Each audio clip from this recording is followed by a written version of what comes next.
Okay, so we're here with a new PvE update. I'm going to be playing Galactic Azir. That's a release skin for Azir, who's the new champion. We also have the new Kazakh skin in this game, which is Guardian of the Sands Kazakhs. Alright, so this champion is really cool. He's a lot of fun to play. That being said, he has an incredibly high skill cap. I say as I use my barrier. Wow. I'm adjusting to a new keyboard here. Yeah, we'll leave it at that. So you can only level your W at level 1, and that's because all of your other skills use the soldiers that you summon from it. So you can hold 2 charges, much like a Vel'Koz W or a Zyra plant. Summons a clone, and inside of its circle, it deals an auto attack instead of you. It actually takes over your auto attack, so that means that you can't both attack at the same time. Alright, so here's his jokes. For emperors, it's all about how you carry yourself. 30 seconds until minions So, spawn. a pigeon walks into a bar.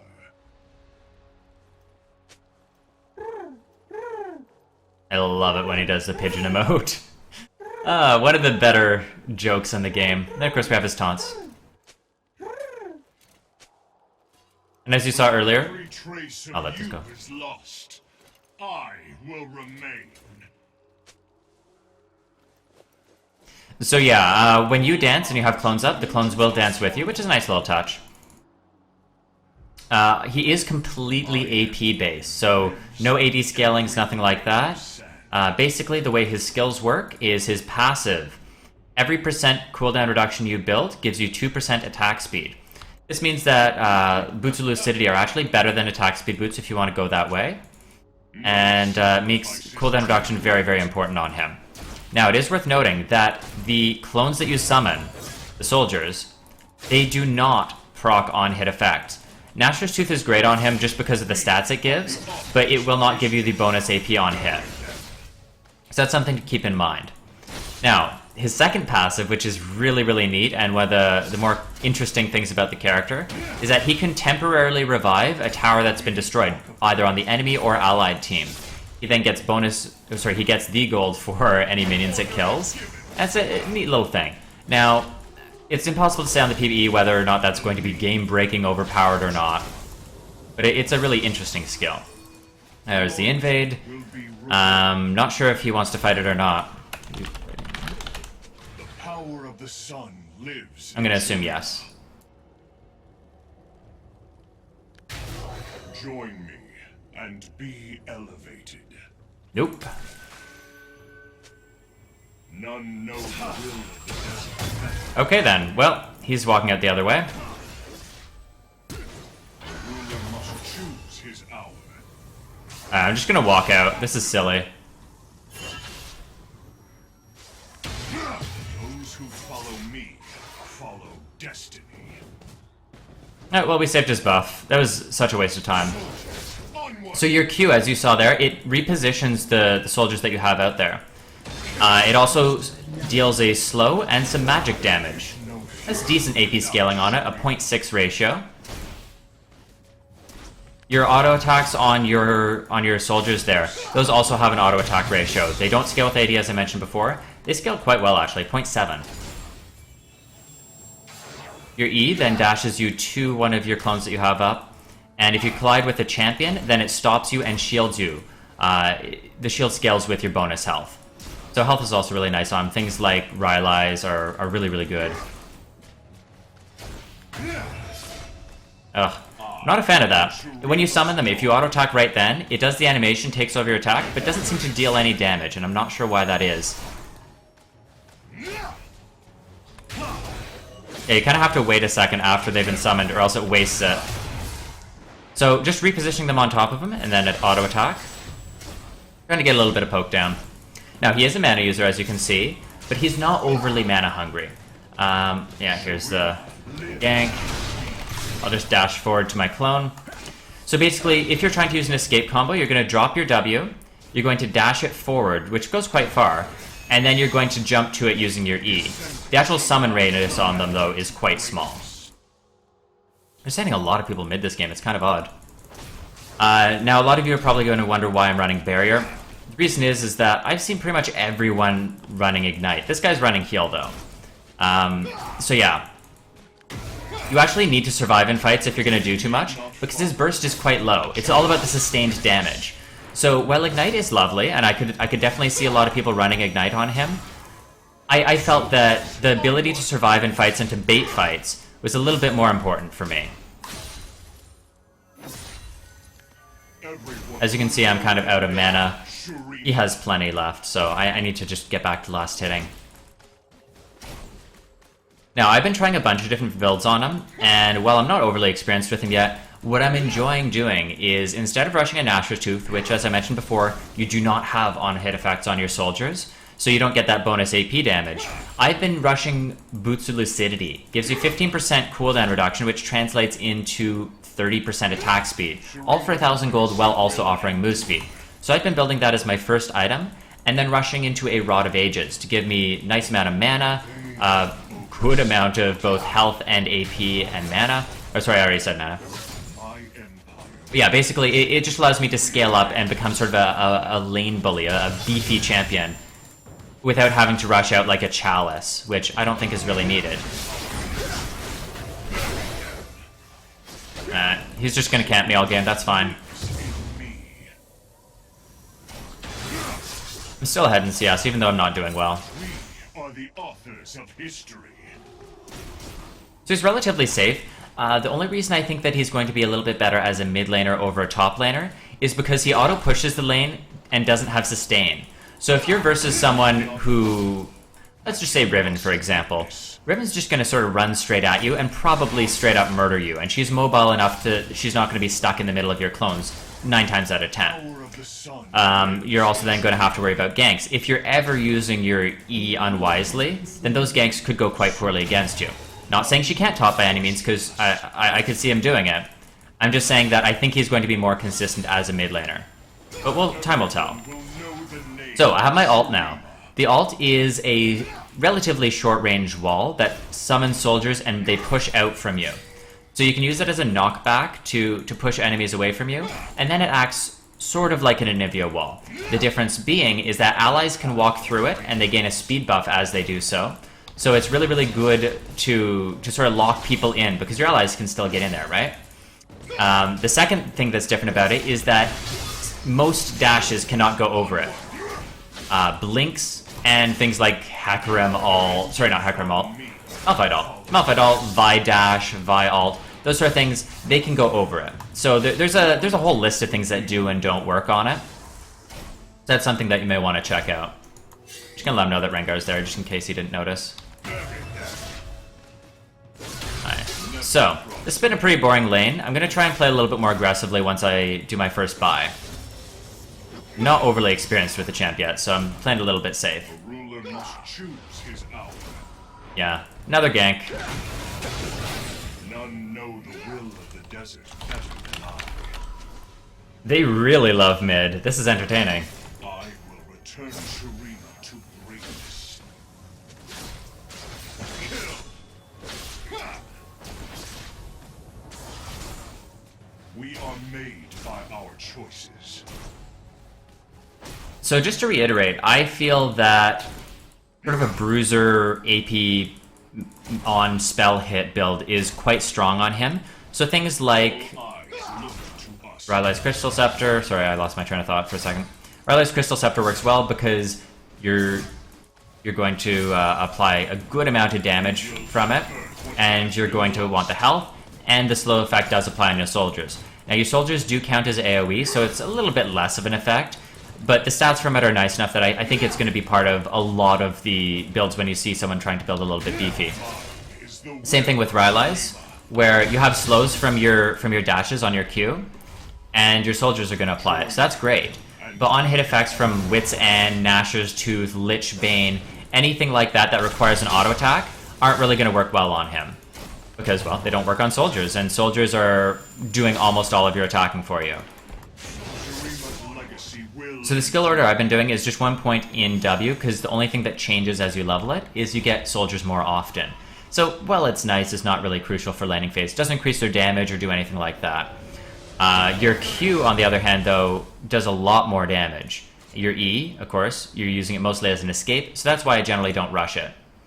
Now, one of the things that sucks here is I'm down 150 gold from what I really want to have, but I'm going to go Boots of Lucidity, and in this case I'll buy health, mana, and a couple potions, because they are ganking quite often.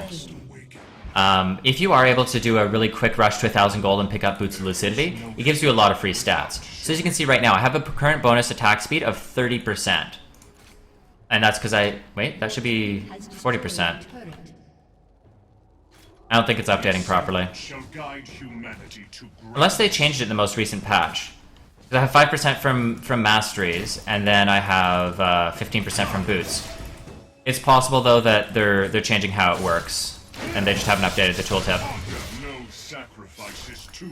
So basically, you want to have a clone up, dash it into them, and then auto-attack a couple times. You do have to manually auto-attack, so I like using attack move so I don't, like, randomly walk into something. And then you can ult them out, and as you can see, I'm then trapped in. And there's Rengar.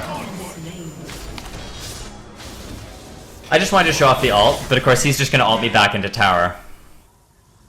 It would have been a nice combo too. Oh well.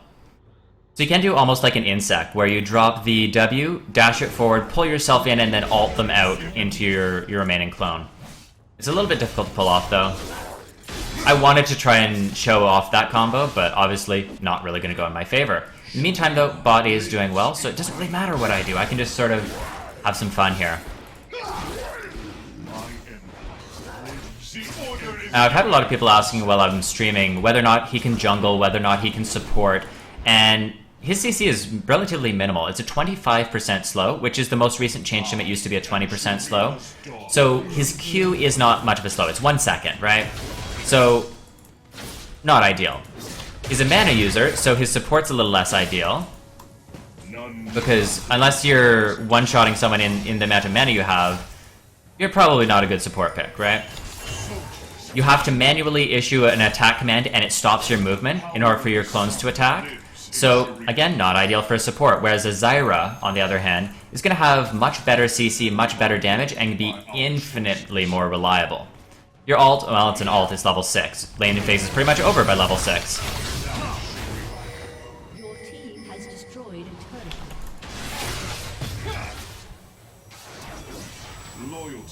Alright, and your E is a half-second knockup, so not really ideal for a support pick, right? That being said, jungle, he can sort of clear, but the minions cannot be targeted. So, again, you're putting yourself in a very dangerous clear with no sustain, and they can't tank for you, so that's not going to happen. Just repositioning that in front of her in case she tries to come at me. We have 3 people mid here, so I'm just going to ward in here. Don't want to get caught out. That is a new Headhunter Caitlyn skin. Actually, don't mind if he takes my tower, because I can revive it. Alright, so we see Udyr coming in here.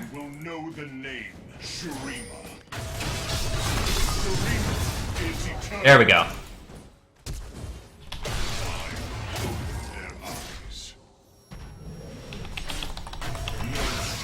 I can't quite get in range. Ugh. And I knocked them back so nicely, too. The Ascendant shall guide humanity to greatness. All eyes.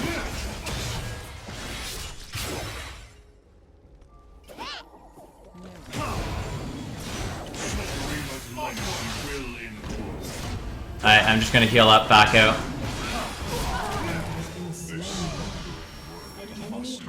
Yeah. Not sure why Nara's in there.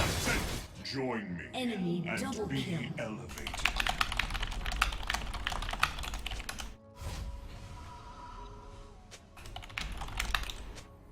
Those who follow me follow. Alright, I'm gonna revive this tower. So this is your second portion of your passive. Every 3 minutes, you get a charge. It revives a little sun disk for you. Sun disk lasts up to 1 minute. It auto-decays over time, and it can take damage, which reduces how long it lasts. It gives you gold for what it kills, and it does a little bit more damage, actually, than a normal tower. So it's really, really useful in certain situations, but he's all about battlefield control, much like a Heimerdinger or a Zyra to a certain extent, where he wants you to come to him. He doesn't really want to have to chase you. As you saw in that fight bot there, I can dash once or twice, but it's not like I can really stick to a target. I don't have enough CC to do that. Alright, so there goes the disc. As you can see, like, it's a nice thought, but at the end of the day, I don't know how game-breaking it's going to be. Some people think it's going to be amazing, some people think it's going to be trash. And I'm sort of in the middle. I think it's going to be situationally destructive, and then 9 times out of 10, you're just going to be underwhelmed.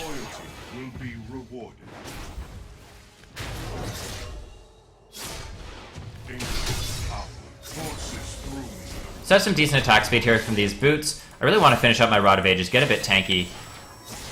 Enemy Azir has rushed out an Athene's. There's nothing wrong with that. I prefer to go Morellonomicon though for my mana needs. Again, they're going to apply on minions the healing reduction, and I care more about sustained DPS. It gives you enough mana regen combined with the Rod of Ages that I think it's probably going to be fine. I'm not claiming this to be the best build, it's just one that I'm enjoying playing. If anyone's going to try and tell you that this is the end-all build that you must run on a champion after they've been out for 24 hours, I'm going to call bullshit on that.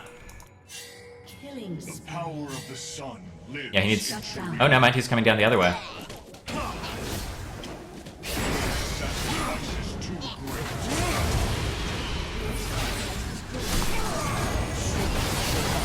There we go. I just pulled him back in. Those who follow me. It wasn't a smooth combo, but it worked.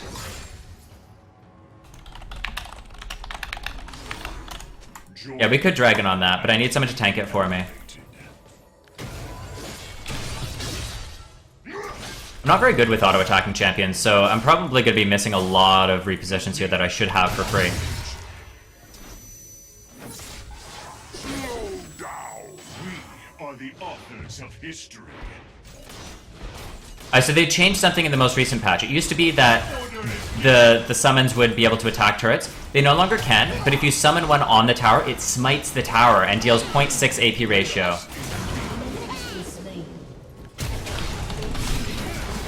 Alright, so I'm jumping over the wall. Just using my standard attack here. There we go, just kite back and auto attack with my minions who are already in place. We're doing pretty well. My team's dominating, so might not be the best game to show off.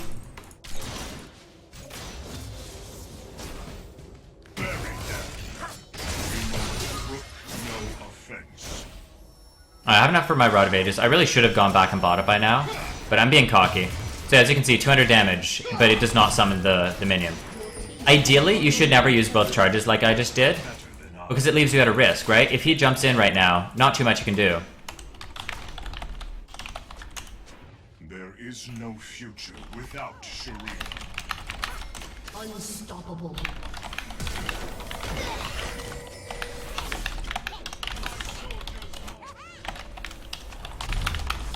An enemy has been slain.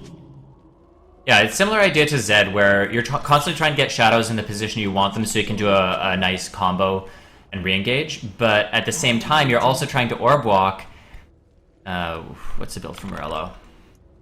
And you're also trying to do a bunch of other stuff. So it's just one of those things where there's a very high mechanical skill cap for the champion. It's impossible to say if he's going to be like broken on release and he'll require no skill to play, but there's no denying that his skill cap is going to be phenomenally high. I'm going to pick up a Blue Mine's expiring. In this game, I'm trying a 21-9-0 setup with, I think it's Magic Pen Reds, Armor Yellows, MR Blues, and then AP Quints. I'm just trying out some new stuff here. I was running the standard 21-09 setup, but I don't know, I decided to try something a little bit more beefy just because of how much he wants survivability on him. So as you can see, I now have 60% attack speed. They've definitely changed this, unless the tooltip's wrong. It used to give you more attack speed. I think they just haven't updated the tooltip.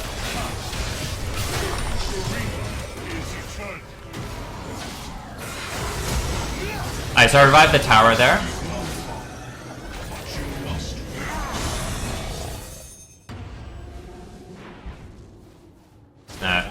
I probably shouldn't have revived that tower. I guess the fight was already over. I thought it was going to be more of a sustained engage. Nice job. This Caitlyn's doing well. Not sure why that Nidalee stayed though. I mean, you know you're low.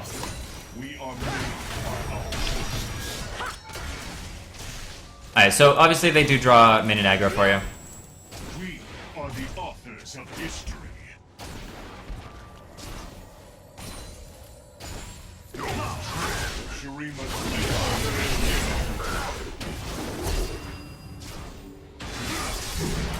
Yeah, I wasn't able to get away from him. I don't have any self-peel really at that point. You're standing in his minions, you don't want to do that. Alright, she should be fine though. So he repositioned them to try and get something in there, but as soon as she got vision, she was just able to pick it up with an auto attack. 680, so I'm gonna have enough for my Morello Nomicon. Reduce some of the healing. I mean, they do have a Nidalee. They have a Xin who has a little bit of heal too. Rengar has a bit of a heal. It's not the end of the world having this. It's actually pretty useful. So sloppy on my part. Basically, I just got trapped out by him. He got minions on top of me, was able to auto-attack with them, then was able to reposition them on top of me again and continue auto-attacking. You should never be setting up their ability to do that. None know the will of the desert better than I. Yeah, he's full AP attack speed.